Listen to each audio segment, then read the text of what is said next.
So I've been trying to figure out what is so important about around age 60, because by this age you've been through your Uranus opposition, your Pluto square, your Neptune square, your Saturn return, your second Saturn return, and I'm like, what's about age 60? Because I feel like it's a pivotal age for people. And then I got it. It's your closing Uranus square. So in your 80s, you're going to have the Uranus return. And in 60 and around 60, you have your closing Uranus square. Now, you want to think of the fact that the opening Uranus square is in around your 20s.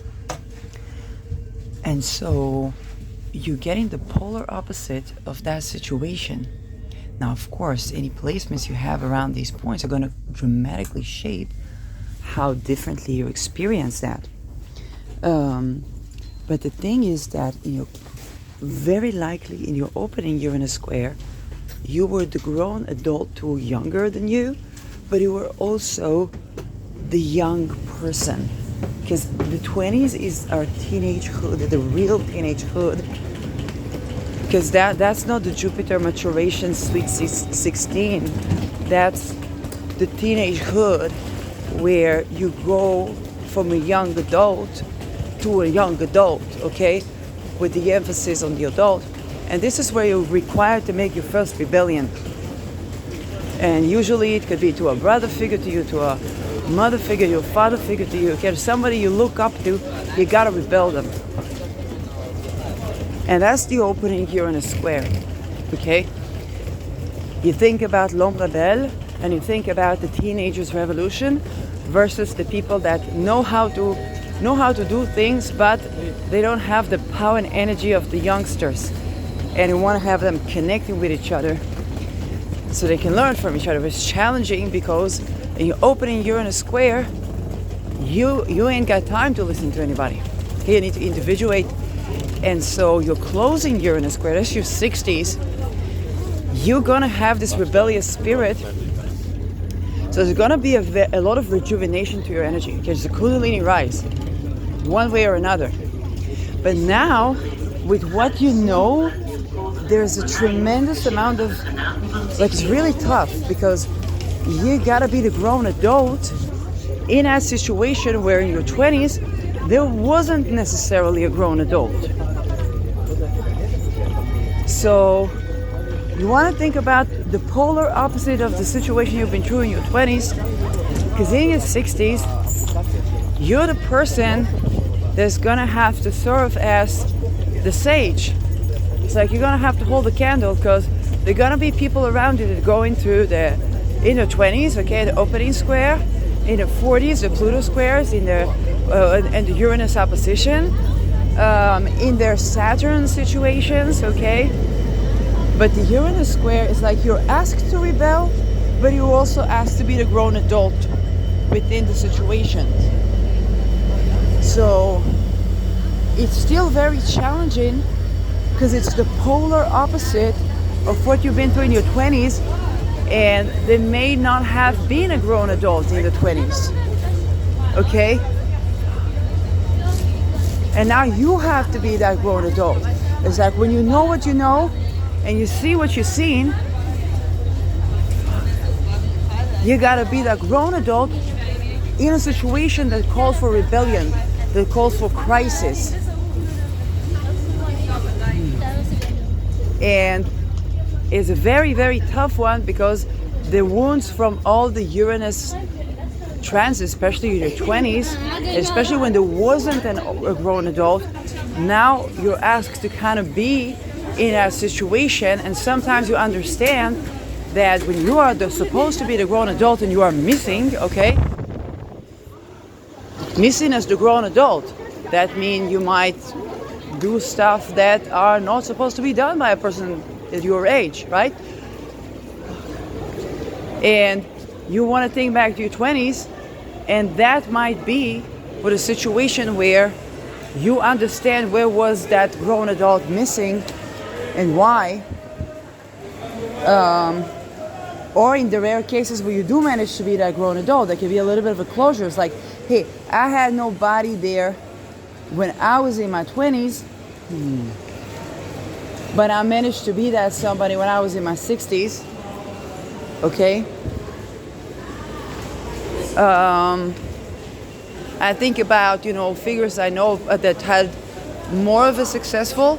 I think about the time where Peter R. de Vries tended to cases of a woman that had videos of her sexual intimate stuff like exposed. And I think he was around 60 at the time. That was a juxtaposition to him not being able to say anything about some Supreme Court judge, jury, something.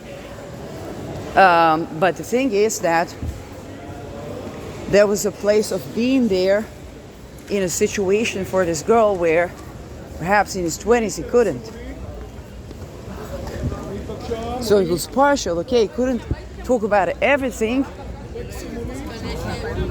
but there was a partial way of trying to be that grown adult for the same situation that in the 20s there wasn't any. And you want to think about that type of a thing, and this is what's so special about around age 60, that you run into those situations. Now, very likely you're going to run into the youngsters. They're going to be rebellious, but the thing is they're going to be rebellious without the insight that you have as the grown adult. But at the same time that you're asked to be there, you're kind of going through your own it's not midlife crisis, but it's kind of like your own teenagehood again, from a polar opposite. So that is that I think is why we get so many people at age 60, but it had a sudden revolution in their life, but it could also be tremendous crisis. Now, the better that point in your chart where Uranus is squaring, okay, the closing square is positioned, the better the ruler is positioned, the better the life experience you're going to have, or the easiest it's going to be to remediate things. And that is very important, okay? It is opposite the point where it conjuncted in your 20s. So it's still going to hit that point, okay? But from a different perspective, and you better bet it won't be easy, right? The Uranus square is very challenging. Unfortunately, Uranus being Kundalini energy, for many people they have, unfortunately, cases of rape, cases of something being exposed, so sometimes even of a sexual nature. Now, it depends on what you have there, because it's also a time where you rebel, a time where you ask to transform, a time where you ask to release your creative energy, a time where you're asked to grow, okay? And in your 60s, you go through that again, because I think about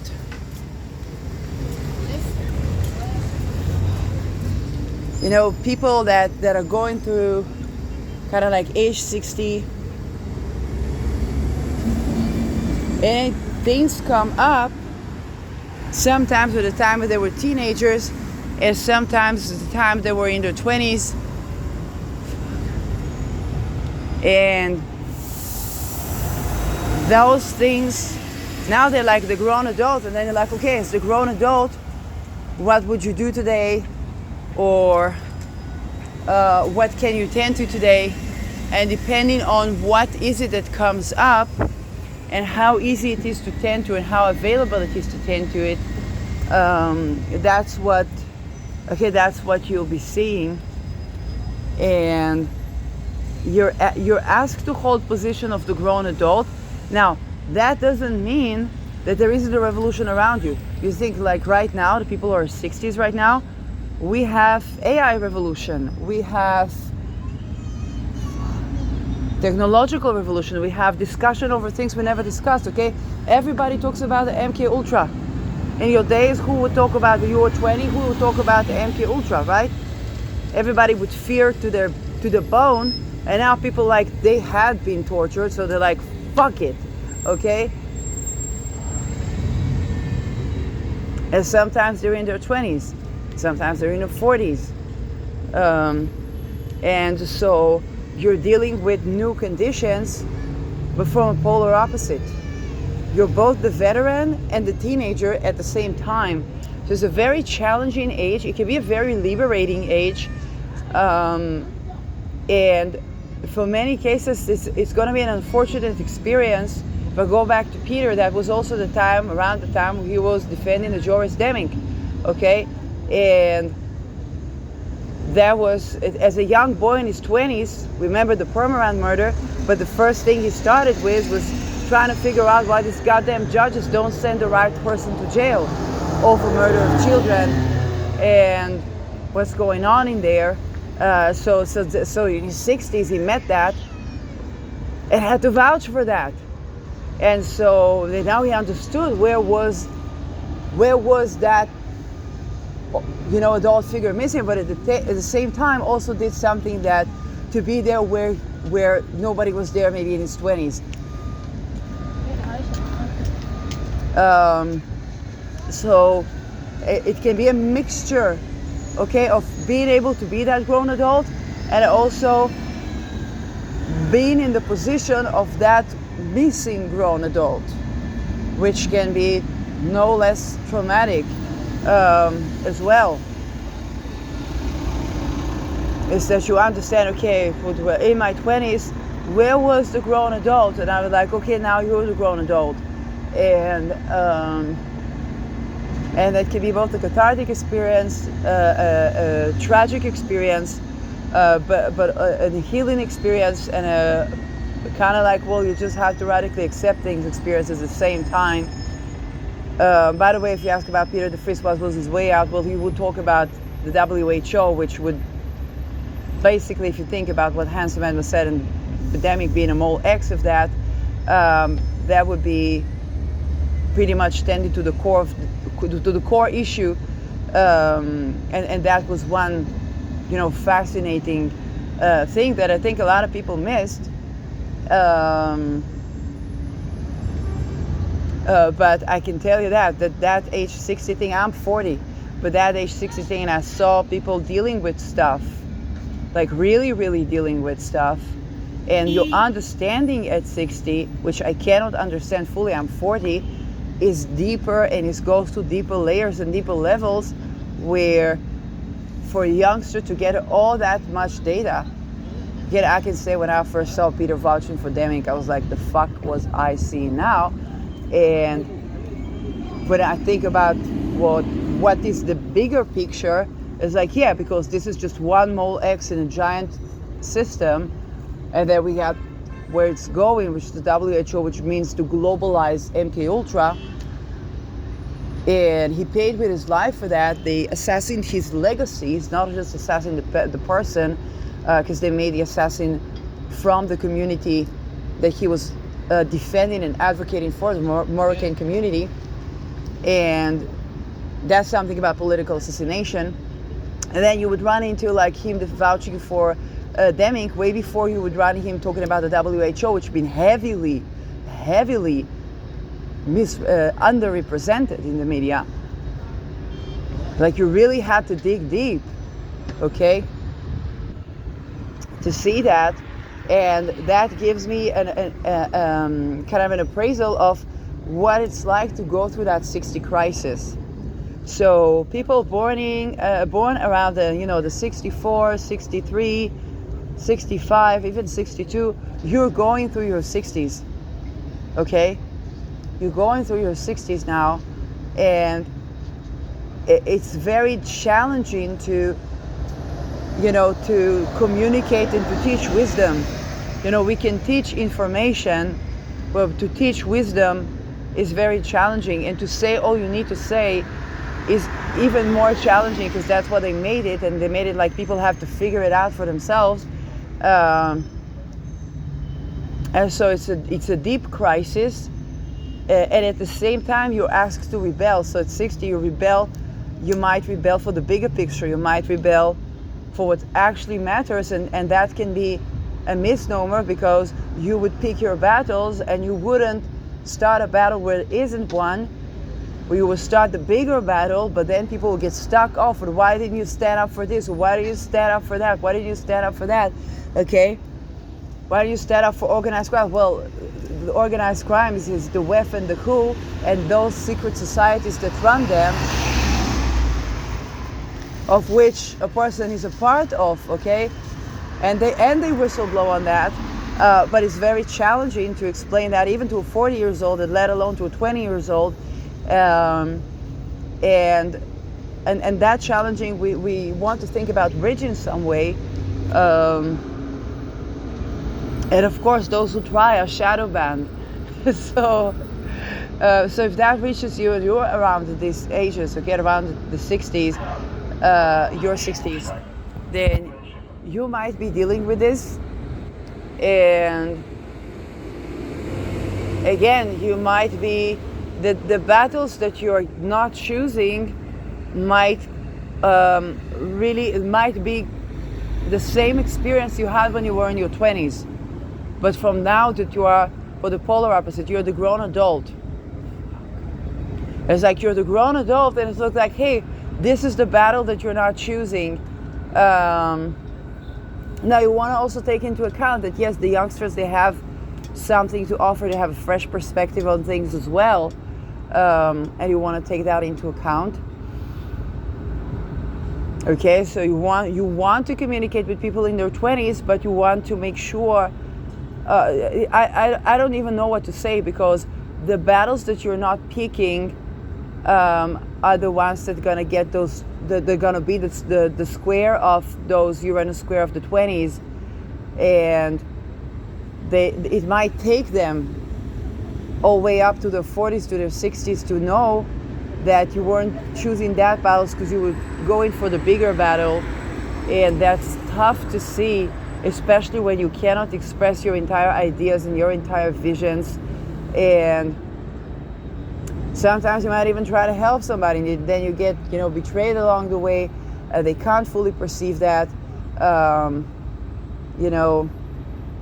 can say as a channeler, I had to figure a lot of things for myself, because there was a channel of communication that was cut off, and it was like, I wouldn't listen not because I didn't want to listen, because I was overflown. And it's still, okay, it could be a very tragic situation as well.